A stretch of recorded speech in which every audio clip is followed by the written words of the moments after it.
How's it? So, believe it or not, you are currently about to witness back in biceps. I know, settle down. It is quite the event. Historic, some might say. But whatever. Settle down. Yeah, it went well. They're really happy chappy right now. That was a very good workout. Absolutely wrecked my back. In a good way, you know. Some people may say wreckage as bad, but wreckage can also be good. So, you know, we started off with a little bit of lat pull downs just to warm up the lats, get them nice and warm, ready for some extra movement. Then we went on and supersetted that with, I keep saying T-bar, I think it's V-bar. V-bar bicep curls on the cable machine. Now, again, just a little bit of warm up, get the biceps nice and pumped, ready to do the rest of their sets. And, you know, going well. Quite a sufficient workout so far. You may wonder, what did we do next? Well, that's a good question, because I don't even know either. So, give me a moment to think.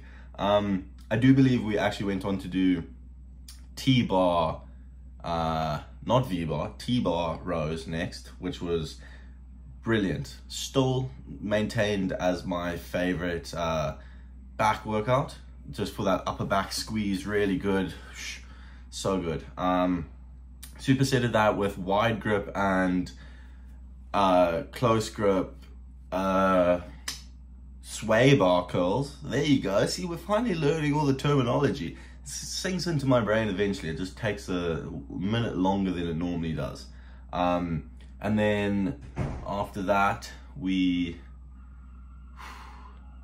me have a quick think. I do believe we did lower back, you know, get that Christmas tree nice and Christmased up.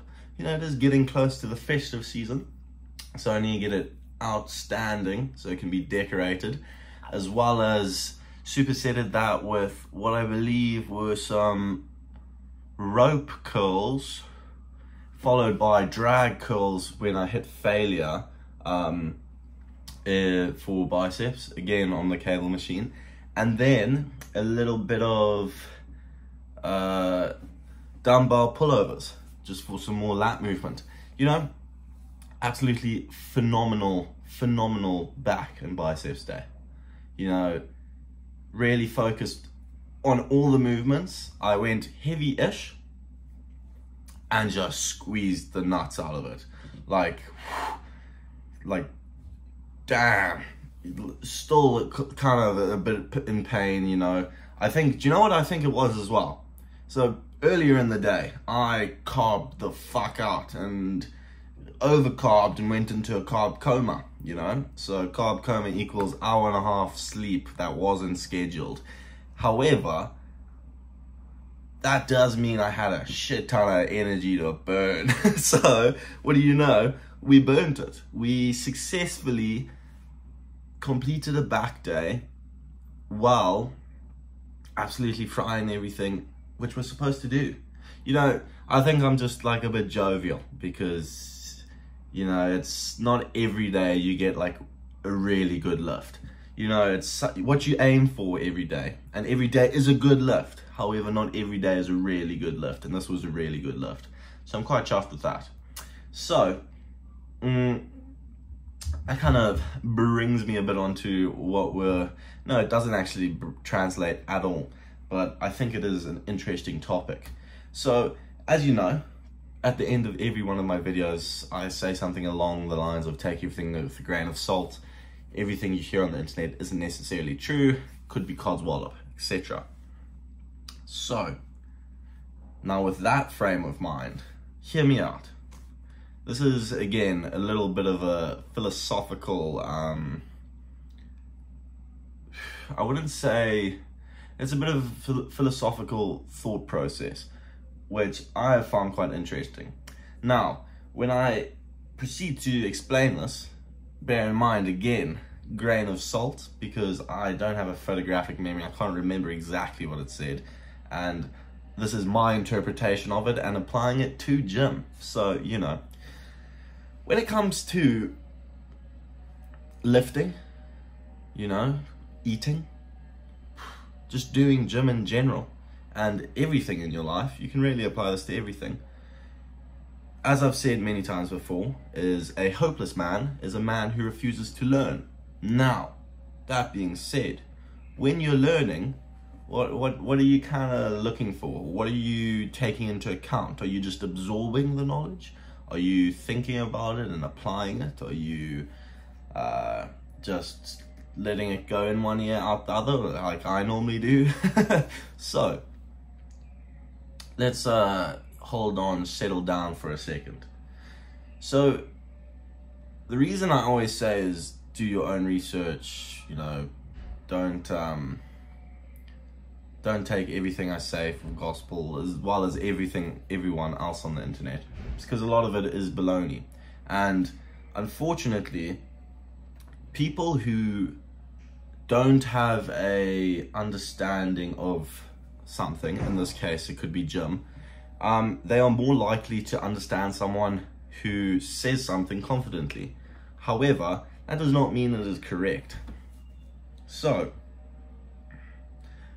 when you hear someone say something, obviously listen to it. If you think you want to apply it, do your own research and see if what they've said is actually applicable and actually a thing that's good for you and you can use and isn't just, you know, like one of those weird pyramid scheme type things. I think that's a bit drastic, but you kind of get the gist of what I'm saying. It's like,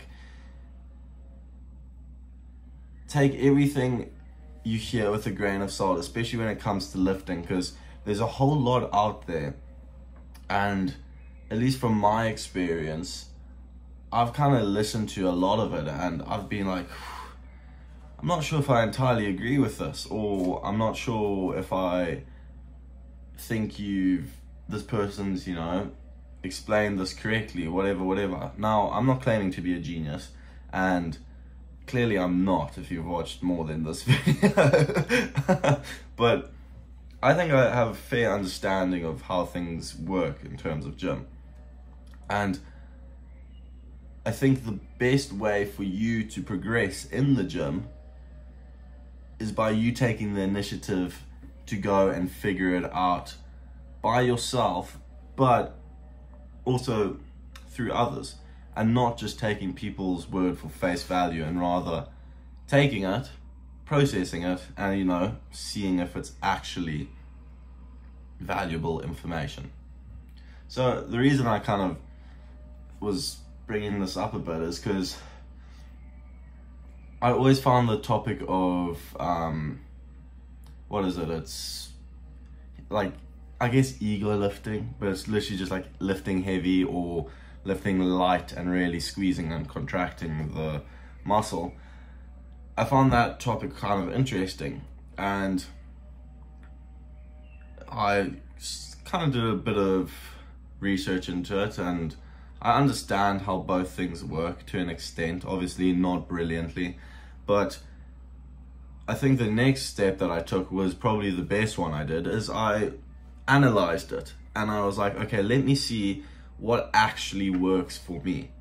So I went, and in the gym I did heavy lifting for a while, and I analyzed my pumps, my, you know, obviously everything, you know, everything you're expecting to get out of a lift. The pump I would get, the recovery, whatever, the progress. And then I did the same with, you know, the squeezing, low, higher reps, squeeze, really tensioning, whatever, but lower weight. And again, I analyzed it. And now I've kind of come to this happy middle, which I think works best for me, which is, as I said earlier in the video, is medium heavy weight and just really focusing on the contraction and the squeeze. So the one thing I will advise, and at least I think is a pretty solid bit of information, is when you're lifting, regardless of what you're lifting, how heavy, whatever. Go with a weight where every rep you do, you're able to feel that like proper tensioning of the muscle and proper squeeze of the muscle. Because at least in my case, I've found that that is way more beneficial than kind of lifting heavier and dispersing, you know, the weight over more muscle groups, because it's, you know, heavier, so you kind of like jerking it up, whatever. Yeah, I hope that's kind of a small bit understandable. Then again, could be codswallop, which goes back to what I said earlier. So do your own research, eh? Don't listen to what I say. Everything with a grain of salt, you know. But anyway, I hope it's been slightly enjoyable, and